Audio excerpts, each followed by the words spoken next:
할렐루야. 오늘은 민수기 24장 15절에서 25절 말씀을 묵상하겠습니다. 예언하여 이르기를 부올의 아들 발람이 말하며 눈을 감았던 자가 말하며 하나님의 말씀을 듣는 자가 말하며 지극히 높으신 자의 지식을 아는 자 전능자의 환상을 보는 자 엎드려서 눈을 뜬 자가 말하기를 내가 그를 보아도 이때의 일이 아니며 내가 그를 바라보아도 가까운 일이 아니로다. 한 별이 야곱에게서 나오며 한 규가 이스라엘에게서 일어나서 모압을 이쪽에서 저쪽까지 쳐서 무찌르고 또 셋의 자식들을 다 멸하리로다. 그의 원수 에돔은 그들의 유산이 되며 그의 원수 세일도 그들의 유산이 되고 그와 동시에 이스라엘은 용감히 행동하리로다. 주권자가 야곱에게서 나서 남은 자들을 그 성읍에서 멸절하리로다 하고 또 아말렉을 바라보며 예언하여 이르기를 아말렉은 민족들의 으뜸이나 그들의 종말은 멸망에 이르리로다 하고 또 겐 족속을 바라보며 예언하여 이르기를 내 거처가 견고하고 내 보금자리는 바위에 있도다. 그러나 가인이 쇠약하리니 나중에는 아수르의 포로가 되리로다 하고 또 예언하여 이르기를 슬프다 하나님이 이 일을 행하시리니 그때의 살자가 누구이랴. 깃딤 해변에서 배들이 와서 아수르를 학대하며 에벨을 괴롭힐 것이나 그도 멸망하리로다 하고 발람이 일어나 자기 곳으로 돌아가고 발락도 자기 길로 갔더라. 아멘. 본문에 게시된 하나님은 어떤 분이신가? 궁극의 통치자이십니다. 발람이 발락의 사주를 받아 세 번이나 이스라엘을 저주하려 했지만 하나님이 허락하시지 않아서 결국 세 번 축복하고 말았죠. 그에 대해 발락이 대노를 합니다. 그럼에도 불구하고 발람은 마지막까지 이스라엘에 대하여 예언하는 내용이 바로 오늘 본문의 말씀입니다. 발람의 예언은 이것입니다. 이스라엘의 미래 그리고 주변국의 흥망성쇠에 대해서 예언하죠. 결국 이스라엘의 메시아가 오실 것에 대해서 그리고 그가 세상을 평정할 것에 대해서 말씀하고 있습니다. 17절입니다. 내가 그를 보아도 이때의 일이 아니며 내가 그를 바라보아도 가까운 일이 아니로다. 지금 당장 일어날 일이 아니란 거죠. 한 별이 야곱에게서 나오며 한 규가 이스라엘에서 일어난다. 이렇게 예언하고 있습니다. 한 별은 왕의 위엄, 영광을 상징하고 한 규, 이건 통치자의 지팡이입니다. 왕의 통치, 권세를 상징합니다.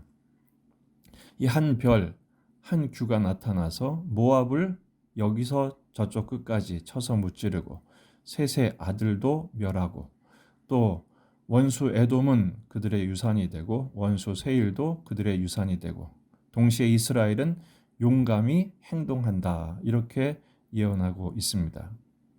주권자가 야곱에게서 나서 남은 자들을 그 성읍에서 멸절하겠다고 예언하죠. 또 주변국들을 보면 아말렉을 보고 예언하죠. 20절 또 아말렉을 바라보며 예언하여 이르기를 아말렉은 민족들의 으뜸이나 그의 종말은 멸망에 이른다. 21절 또 겐 족속을 바라보며 예언하여 이르기를 내 거처가 견고하고 내 보금자리는 바위에 있다. 그러나 가인이 쇠약하리니 나중에는 아수르의 포로가 되리로다. 그러면서 슬프다 하나님이 이 일을 행하시리니 그때 살자가 누구랴. 깃딤 해변에서 배들이 와서 아수르를 학대하며 에벨을 괴롭힐 것이나 그도 멸망하리로다. 당시에 내노라 하는 강대국들이 서로 먹고 먹히며 물고 먹겠지만 결국은 다 망하게 되고 누구만 남는다는 겁니까? 이스라엘만 남게 된다라는 것입니다. 결국 이 예언은 다윗의 시대의 성취를 이루고 맙니다. 하지만 궁극적인 성취는 메시아이신 예수 그리스도의 오심으로 말미암아 완전히 성취되죠. 근데 지금 그 메시아의 오심을 누가 예언하고 있습니까? 복수를 쓰는 이방 예언자를 통해서 발람을 통해서 말씀하고 계세요. 바로 이스라엘에게만 선포하는 것이 아니라 온 세상을 향해서도 선포하고 있는 것입니다. 오늘 말씀의 핵심은 이겁니다. 결국엔 메시아의 나라가 도래할 것이며 메시아의 나라만 승리할 것을 말씀하고 있습니다. 한 별, 한 균은 가까이 보면 다윗의 시대지만 궁극적으로는 예수님의 시대를 말합니다. 계시록 22장 16절 나 예수는 교회들을 위하여 내 사자를 보내어 이것들을 너희에게 증언하게 하였노라. 나는 다윗의 뿌리요 자손이니 곧 광명한 새벽별이라 하시더라. 한 별이신 예수님이시죠. 또 시편 45편 6절 하나님이여 주의 보좌는 영원하며 주의 나라의 규는 공평한 규이니이다. 주님을 통해서 이루게 되실 하나님의 나라, 천국이 가까웠다고 선포하신 예수님의 말씀이 성취되는 것입니다. 오늘 말씀은 두 가지로 우리에게 교훈을 줍니다. 첫째, 세상의 형통함과 강성함에 흔들리지 말라, 좌우되지 말라라는 것입니다. 세상의 흥망성쇠는 하나님 나라에 영향을 주지 못합니다. 왜냐하면 세상도 하나님의 주권 아래에 있고 하나님의 나라는 더군다나 하나님의 통치 아래에 있기 때문에 그렇습니다. 오늘 본문 말씀 25절을 보면 발람이 일어나 자기 곳으로 가고 발락도 자기 길로 가고 맙니다. 둘 다 철수하죠. 발락이 힘이 있었습니다. 발람이 4번이나 저주하라는 이스라엘을 축복하고 예언을 하면 이거는 계약 위반이죠. 손해배상을 하거나 칼로 쳐서 죽여도 모자를 판에 둘 다 아무 말도 하지 못하고 제 길로 가고 맙니다. 왜 그러죠? 하나님의 주권적이고 강권적인 예언의 말씀에 굴복하고 만 것입니다. 세상이 아무리 제 아무리 강해도 하나님은 더 강하십니다. 세상이 아무리 악해도 하나님의 선하신 뜻을 막을 수 없습니다. 그러므로 성도들은 세상이 아무리 형통해 보이는 것 같고 성도들의 삶이 반대로 미약해 보인다 할지라도 결코 흔들리지 마십시다. 왜냐하면 이 온 세상은 하나님이 다스리시고 그 하나님이 우리의 아버지시기 때문에 당신의 백성, 자녀들을 결코 버리거나 방치하지 않으신다는 믿음을 가지고 있기 때문에 그렇습니다. 두 번째, 신자의 운명은 하나님의 나라는 하나님의 주권에 달렸음을 믿고 메시아이신 예수 그리스도와 함께 오늘의 승리를 누리며 살아가라 라는 것입니다. 오늘의 현실이 어떠한다 할지라도 약속의 말씀을 의지하십시다. 오늘 이스라엘은 아무것도 바뀐 게 없습니다. 하지만 발람을 통해서 예언하고 계시죠. 그리고 이 예언은 반드시 성취되고 맙니다.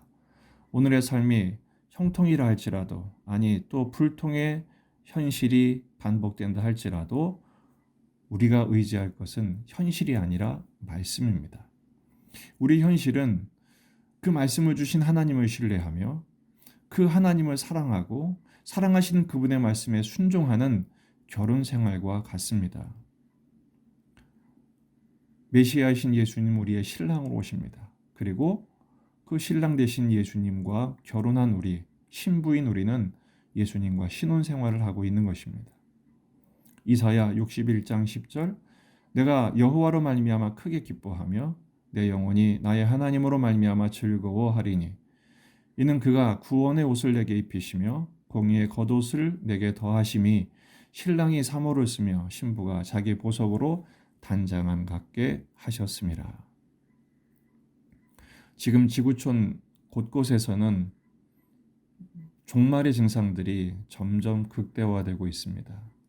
지진과 전쟁과 기아와 전염병, 이게 종말의 증상들이죠. 코로나도 예외는 아닐 것입니다.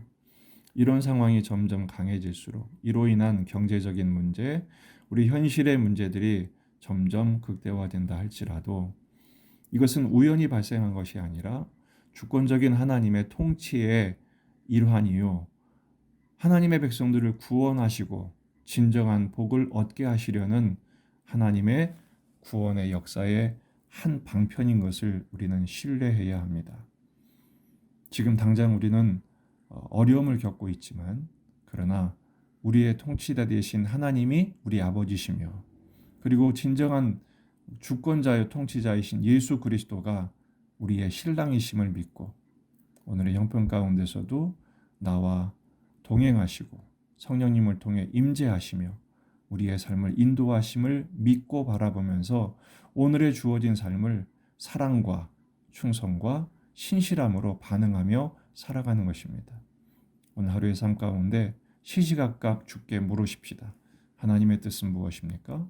하나님의 마음을 깨달을 수 있도록 엎드리십시다.